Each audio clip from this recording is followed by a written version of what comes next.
Good evening. If we'll go ahead and start our session this evening. We'll start with our invocation. If you bow your head, please. Heavenly Father, please bless us for working together and give us guidance that we may make proper decisions for the county and the people of Union County. Please protect the men and women in the armed services, our law enforcement, fire and EMS. Keep them safe in all that they do. Give us the wisdom and the guidance that we may proceed tonight in your best interest. In thy name we pray. Amen.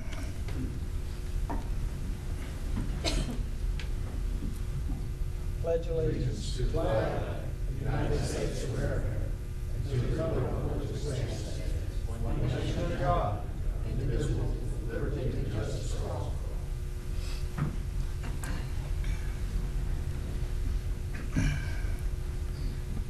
This evening we are pleased to recognize employees that have been with the county for a number of years.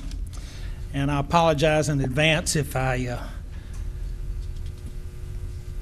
mispronounce some of their names. For 5 years of service, Kevin Kurovich with the Sheriff's Office, Justin Kazai with the Sheriff's Office, Armando Guterich with Human Services, with 10 years, Sherry Conley with Emergency Services, James Eason with Human Services, Clara Rocha with Human Services, Linda Brown with Human Services.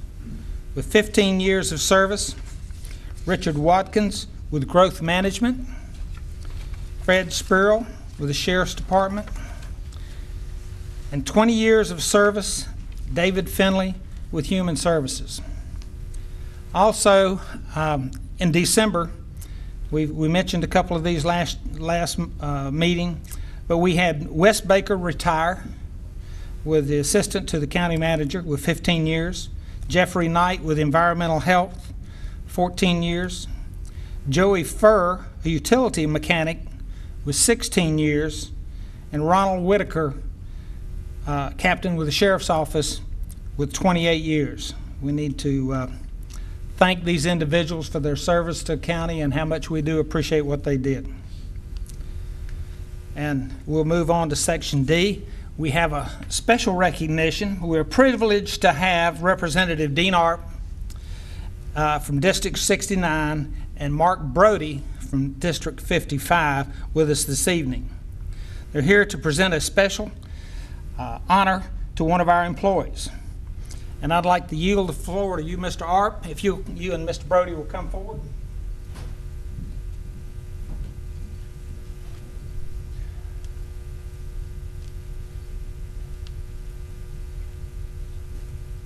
At this time, I'd like to ask Neil Spear to please come up.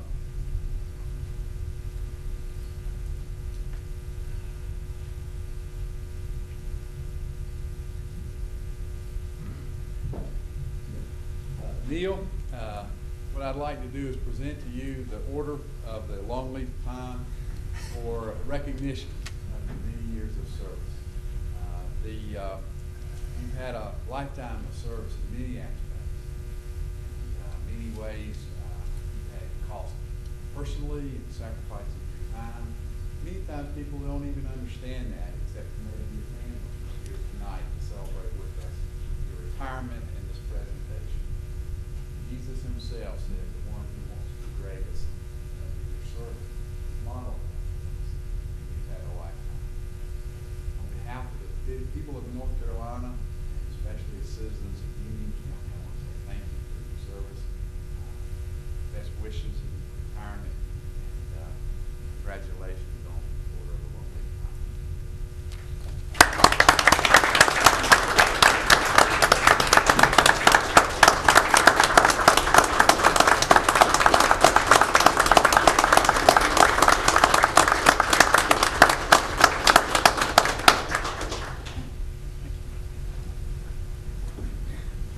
Neil, we do know how to keep a secret. Congratulations, Neil.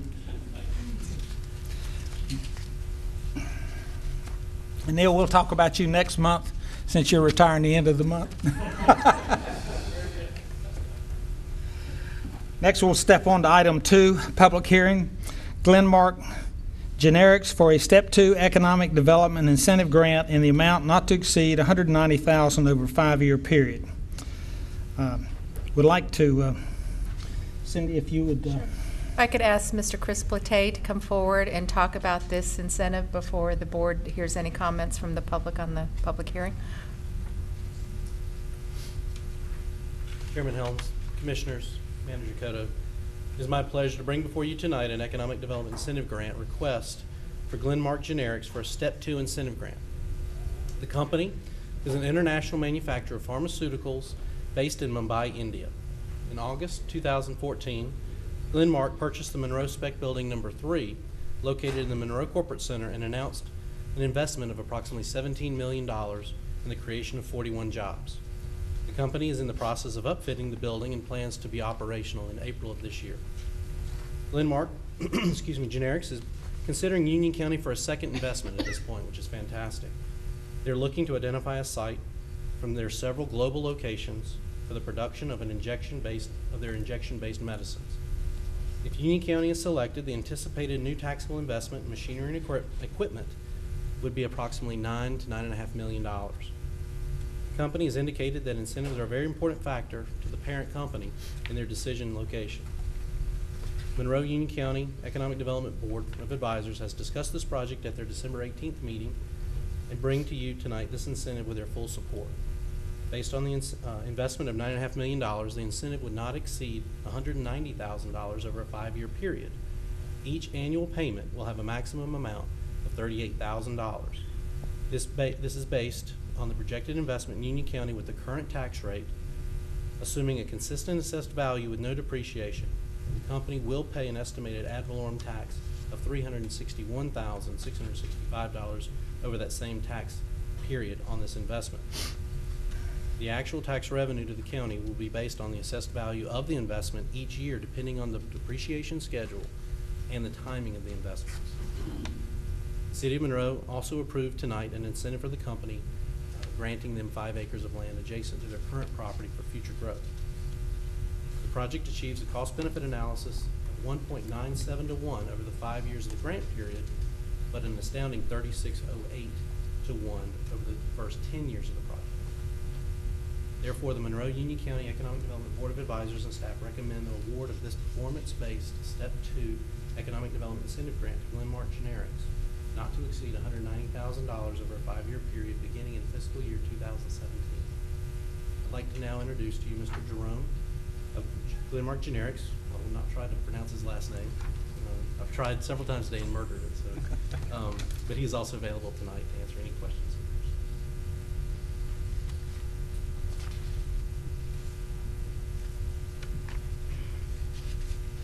Any questions? Glenmark? Thank you. Thank you, sir.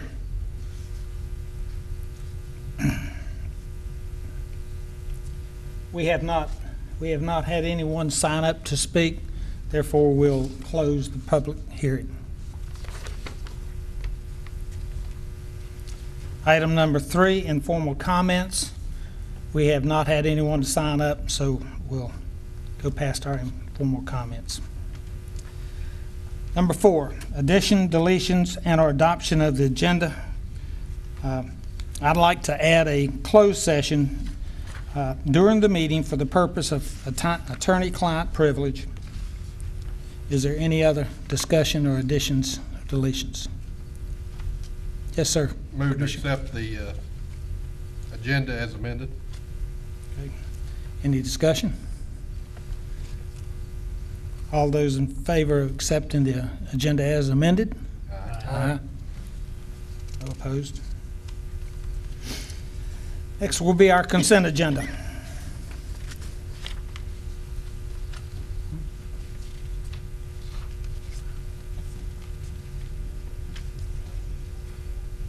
Oh, I'm sorry. She reminds me I need to assign the item as 8A just before our appointments. Thank you, Lynn. Okay, we'll move on with the consent agenda. Motion to approve consent. Okay. Any discussion? All in favor? Aye. Okay, no objections. There's no old business.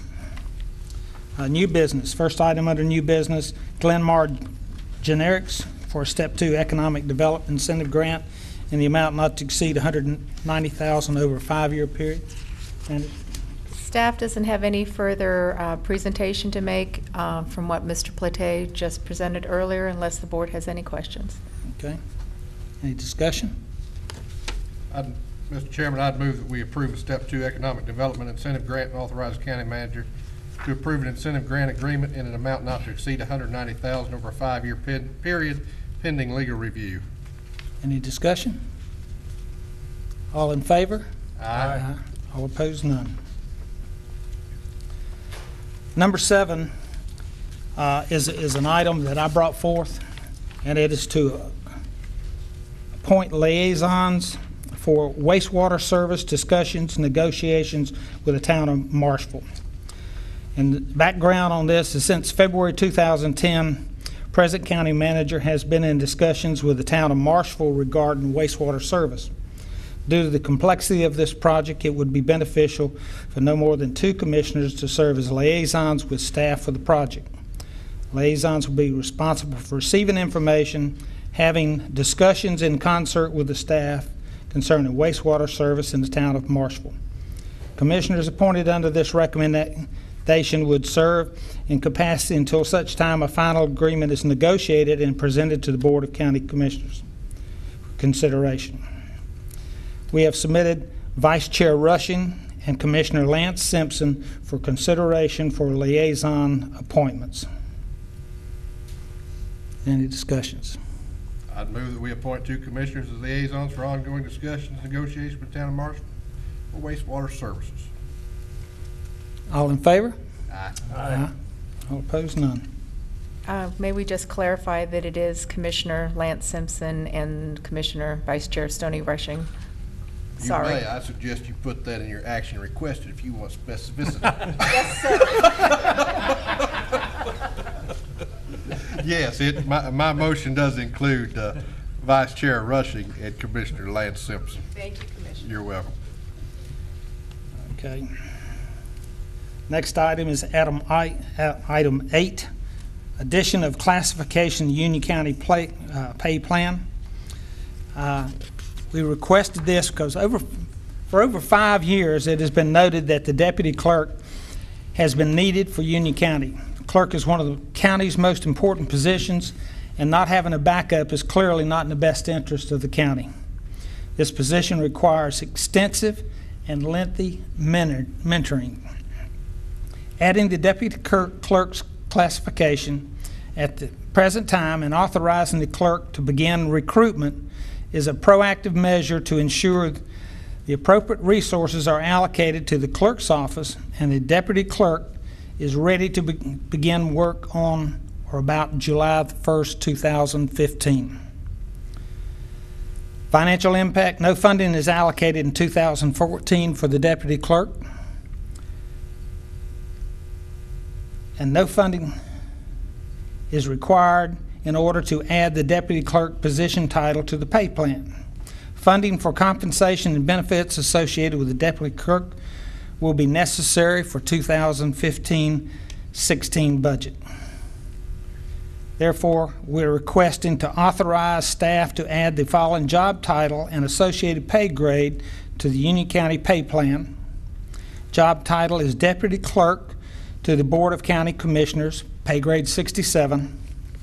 Authorize the clerk to the Board of the County Commissioners to begin the recruitment process for a deputy clerk, and direct the county manager to include appropriate funding for compensation and benefits associated with the deputy clerk in her 2015-16 budget proposal. The deputy clerk will report to the clerk.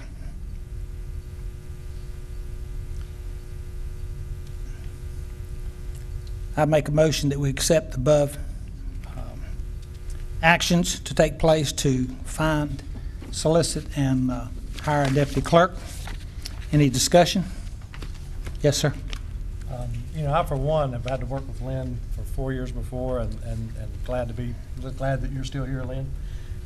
Lynn has been a great asset to this county. She has had to work with a lot of different personalities and a lot of different opinions, and she has always been fair and above board, and I'm excited that you'll get a chance to train somebody.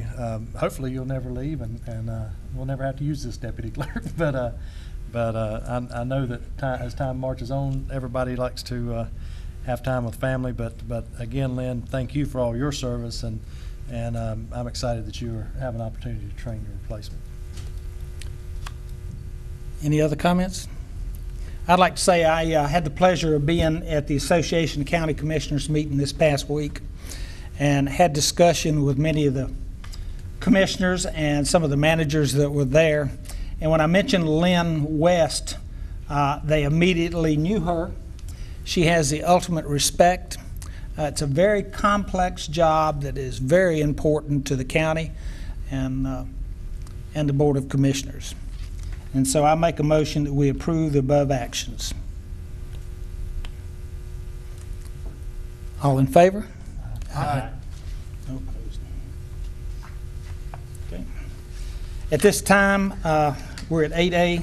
Make a motion. I move that the board go into closed session to consult with an attorney in order to preserve the attorney-client privilege and to consider and give instructions to an attorney in accordance with GS 143-318-11A3.